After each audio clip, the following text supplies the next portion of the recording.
بسم اللہ الرحمن الرحیم۔ السلام علیکم ورحمۃ اللہ وبرکاتہ۔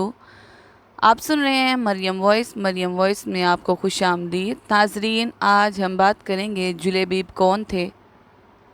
حضرت محمد صلی اللہ علیہ وآلہ وسلم کا اپنے صحابہ اکرام سے محبت اور تعلق سیرت رسول کا ایک خوبصورت پہلو ہے، جس سے ہمیں محبت، اخوت اور عزت کا سبق ملتا ہے۔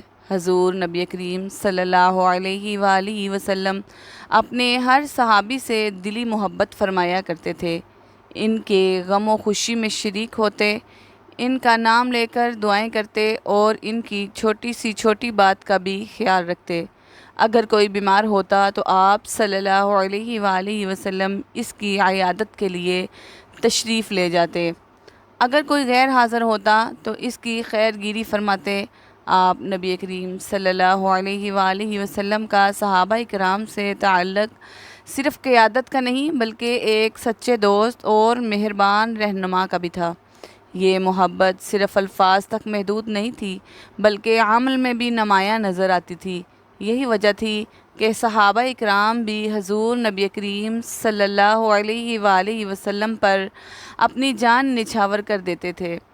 حضرت جلیبیب کا واقعہ بھی اسی محبت بھرے رشتے کو اس سے زیادہ خوبصورتی سے ظاہر کرتا ہے۔ آپ کا نام جلیبیب بن عبد الفہدی تھا اور آپ انصار کے کسی غیر معروف قبیلے سے تعلق رکھتے تھے۔ آپ کا بچپن نہایت ہی سختیوں اور محرومیوں میں گزرا۔ محدثین کا خیال ہے کہ آپ بچپن میں ہی یتیم ہو گئے تھے، چونکہ آپ کا تعلق کسی بڑے یا مشہور قبیلے سے نہیں تھا۔ اس لیے آپ کی پرورش کی ذمہ داری کسی قریبی رشتہ دار نے قبول نہیں کی۔ حضرت جلیبیب کا بچپن اور جوانی مدینے میں ہی گزری۔ ظاہری طور پر آپ عام شکل و صورت سے بھی کم تھے۔ آپ کا قد چھوٹا، رنگت سیاہ اور چہرہ غیر پرکشش تھا۔ کوئی بھی ایک نظر دیکھ کر نظر پھیر لیتا۔ جسمانی طور پر بھی آپ کمزور نظر آتے تھے۔ لباس اور ظاہری حالت نہایت سادہ بلکہ اکثر بوسیدہ ہوتی اور لوگ آپ کو حقارت کی نگاہ سے دیکھتے۔ آپ کے پاس مال و دولت بھی نہیں تھی اور معاشرے میں کوئی اونچا مقام بھی نہیں تھا۔ غالباً آپ کسی رئیس کے ہاں بکریاں چرایا کرتے تھے۔ جن محرومیوں کا آپ کو سامنا تھا وہ کسی بھی معاشرے میں آپ کے لیے ذلت اور تمسخر کا سبب بن سکتی۔ ایک شخص ابو برزہ جو قبیلہ اسلم سے تعلق رکھتا تھا، اس نے جلیبیب کو اپنے گھر آنے سے منع کر دیا تھا اور اپنی بیوی سے کہا کہ جلیبیب کو اپنے درمیان نہ آنے دینا، اگر آیا تو میں ضرور اس کے خلاف کارروائی کروں گا۔ لیکن حضرت جلیبیب کا باطن پاک، نیت صاف اور اخلاق نہایت بلند تھا۔ جب ایک ہجری میں حضرت محمد صلی اللہ علیہ وآلہ وسلم مدینہ تشریف لائے تو جلیبیب کے دل میں ایمان کی روشنی چمک اٹھی اور انہوں نے اسلام قبول کر لیا۔ آپ کو حضور صلی اللہ علیہ وآلہ وسلم کی محبت نصیب ہوئی۔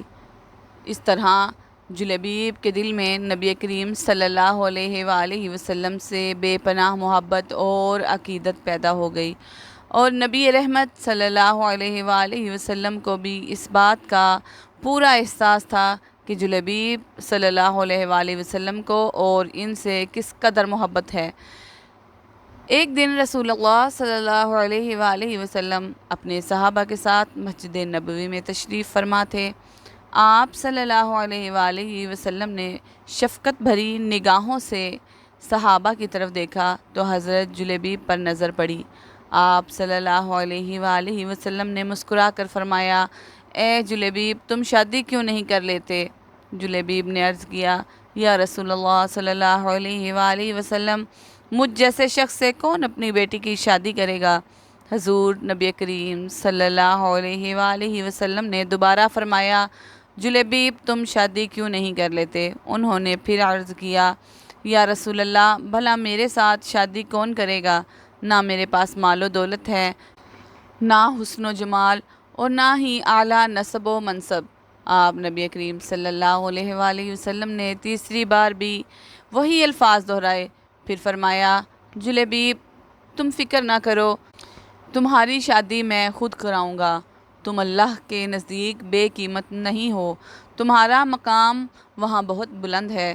کچھ دن گزرنے کے بعد رسول اللہ صلی اللہ علیہ وآلہ وسلم نے حضرت جلیبیب کو بلایا اور حکم دیا، تم فلاں انصاری کے گھر جاؤ اور ان سے کہو کہ اللہ کے رسول صلی اللہ علیہ وآلہ وسلم آپ کو سلام کہہ رہے ہیں اور فرماتے ہیں کہ اپنی بیٹی کی شادی جلیبیب سے کر دو۔ حضرت جلیبیب اس انصاری کے گھر پہنچے تو دروازہ کھٹکھٹایا، اندر سے آواز آئی، پوچھا گیا کون؟ انہوں نے کہا جلیبیب۔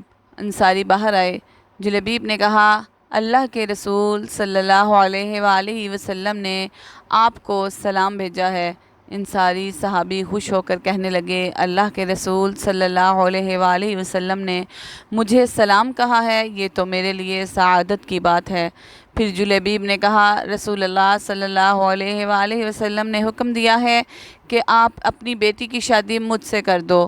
انصاری صحابی حیرت میں پڑ گئے اور سوچنے لگے کہ یہ شخص میرا داماد بنے گا جس کے پاس نہ مال ہے، نہ خاندان، نہ حسن و جمال۔ انہوں نے کہا ذرا ٹھہرو، میں اپنی اہلیہ سے مشورہ کر لوں۔ اندر جا کر بیوی کو رسول اللہ صلی اللہ علیہ وآلہ وسلم کا پیغام سنایا تو بیوی کہنے لگی میں اپنی بیٹی کی شادی جلیبیب سے کیسے کر دوں؟ دونوں میاں بیوی گفتگو کر رہے تھے اور ان کی پاک باز اور سعادت مند بیٹی پردے کے پیچھے کھڑی سب سن رہی تھی۔ لڑکی نے نظریں جھکا کر آہستہ سے کہا کیا آپ اللہ کے رسول صلی اللہ علیہ وآلہ وسلم کے حکم کو رد کرنے کا سوچ رہے ہیں؟ مجھے رسول اللہ صلی اللہ علیہ وآلہ وسلم کے سپرد کر دیں، وہ جہاں چاہیں میری شادی کر دیں۔ پھر کہنے لگی کیا آپ نے اللہ کا یہ حکم نہیں سنا؟ کسی مومن مرد یا عورت کو یہ اختیار نہیں کہ جب اللہ اور اس کے رسول کسی معاملے کا فیصلہ کر دیں تو ان کے پاس اس میں کوئی اختیار باقی نہ رہے۔ اگلے دن والد بارگاہ رسالت میں حاضر ہوئے اور اس رشتے پر رضامندی کا اظہار کیا۔ نبی کریم صلی اللہ علیہ وآلہ وسلم بہت خوش ہوئے، چہرہ انور پر مسرت سے کھل اٹھا۔ پھر رسول اللہ صلی اللہ علیہ وآلہ وسلم نے صحابہ کو حکم دیا کہ وہ رقم جمع کریں اور یوں جلیبیب کا نکاح اس انصاری لڑکی سے کر دیا گیا۔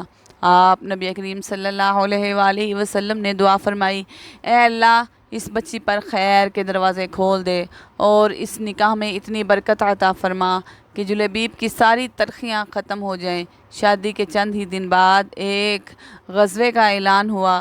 صحابہ نبی کریم صلی اللہ علیہ وآلہ وسلم کے ساتھ جانے کے لیے تیاری کرنے لگے۔ جب جلیبیب کو علم ہوا تو فوراً گھر آئے اور اپنی نئی نویلی دلہن کو بتایا کہ وہ اس جہاد میں شریک ہونا چاہتے ہیں۔ بیوی نے خندہ پیشانی سے اپنے شوہر کو تیار کیا۔ یوں جلیبیب اپنی بیوی کو الوداع کہہ کر غزوہ میں شریک ہو گئے۔ ایک سخت اور خونریز جنگ کے بعد اللہ نے مسلمانوں کو فتح عطا کی۔ جب جنگ ختم ہوئی تو ہر طرف گرد و غبار تھا، کوئی اپنے ساتھی کو تلاش کر رہا تھا، کوئی والد یا بھائی کو، اور نبی کریم صلی اللہ علیہ وآلہ وسلم بھی کسی کو تلاش کر رہے تھے۔ آپ صلی اللہ علیہ وآلہ وسلم کے لباس مبارک پر گرد تھی، چہرہ انور پر خاک تھی اور زبان سے فرما رہے تھے اے جلیبیب، اے جلیبیب، کیا کسی نے میرے جلیبیب کو دیکھا ہے؟ کچھ فاصلے پر مشرکوں کی لاشیں پڑی تھیں اور وہیں حضرت جلیبیب بھی شہید حالت میں زمین پر گرے ہوئے تھے۔ نبی کریم صلی اللہ علیہ وآلہ وسلم نے جب یہ منظر دیکھا تو آپ کی آنکھوں سے آنسو جاری ہو گئے۔ آپ نبی کریم صلی اللہ علیہ وآلہ وسلم نے حضرت جلیبیب کے جسد مبارک کے پاس کھڑے ہو کر روتے ہوئے فرمایا، میرا جلیبیب شہید ہو گیا ہے لیکن جاتے جاتے 7 مشرکوں کو جہنم واصل کر گیا ہے۔ پھر آپ نبی کریم صلی اللہ علیہ وآلہ وسلم نے انہیں اپنے مبارک بازوں میں اٹھایا اور فرمایا جلیبیب مجھ سے ہے اور میں جلیبیب سے ہوں۔ یہ جملہ آپ صلی اللہ علیہ وآلہ وسلم نے 2 یا 3 بار دہرایا اور اسی جنگ لباس میں آپ نبی کریم صلی اللہ علیہ وآلہ وسلم نے انہیں خود قبر میں اتارا۔ اس دوران آپ کی آنکھوں سے آنسو جاری تھے۔ تدفین کے بعد آپ نبی کریم صلی اللہ علیہ وآلہ وسلم مسکرانے لگے۔ صحابہ نے وجہ پوچھی تو فرمایا آنسو اس لیے تھے کہ میرا جلیبیب چلا گیا اور مسکراہٹ اس لیے ہے کہ میرے رب نے مجھے جنت میں جلیبیب کا مقام دکھا دیا ہے۔ حضرت جلیبیب اور ان کی بیوی کا ذکر مشہور صحابہ کی فہرست میں نہیں آتا، لیکن ان کی مختصر زندگی ہمیں ایک ایسے انسان کی کہانی سناتی ہے جو معاشرے میں کمزور اور بے سہارا تھا، لیکن اللہ کے رسول صلی اللہ علیہ وآلہ وسلم نے انہیں عزت اور وقار عطا فرمائی۔ اور ان ساری خاتون جنہوں نے اپنے والد کی پسند کے خلاف شادی پر آمادگی ظاہر کی، ان کا ایمان یہ ظاہر کرتا ہے کہ وہ اللہ اور اس کے رسول پر مکمل بھروسہ رکھتی تھی۔ حضرت جلیبیب کی زندگی اس بات کی مثال ہے کہ اسلام نے حقیقی معنوں میں برابری اور عزت کا تصور دیا ہے۔